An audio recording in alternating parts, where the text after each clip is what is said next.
đường cho dân thoát nghèo. Chiều 27 tháng 6, Bộ Nông nghiệp Phát triển Nông thôn phối hợp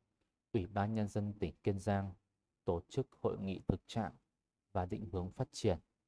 nuôi biển của tỉnh đến năm 2025 và tầm nhìn đến năm 2030. Ủy ban Nhân dân tỉnh Kiên Giang cho biết nuôi biển Kiên Giang hiện còn nhiều khó khăn như công tác triển khai giao khu vực còn nhiều vướng mắc, chưa thực hiện việc giao khu biển cho tổ chức cá nhân nuôi biển, lồng bè theo quy định. Hạ tầng phục vụ nuôi biển hiện nay, địa phương vừa yếu vừa thiếu, người dân nuôi nhỏ lẻ.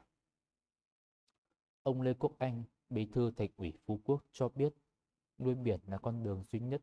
để người dân địa phương có thể thoát khỏi nghèo, hạn chế cạn kiệt tài nguyên và phi trạm.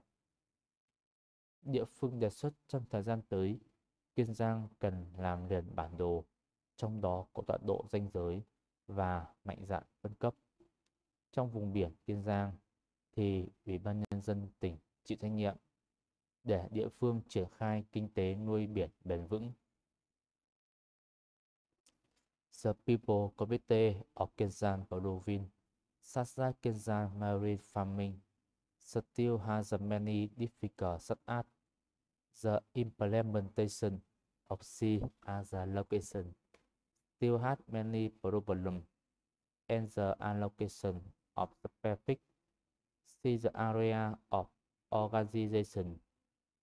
and the individual racing case on the island has not yet been implemented. See, according to the regulation, the current local infrastructure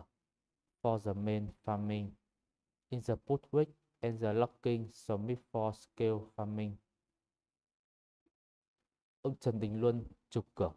Cục trưởng Cục Thủy sản cho biết, Kiên Giang cần sắp xếp lại cơ sở nào đang nuôi phù hợp, rà soát lại tất cả diện tích có thể nuôi biển được ở địa phương.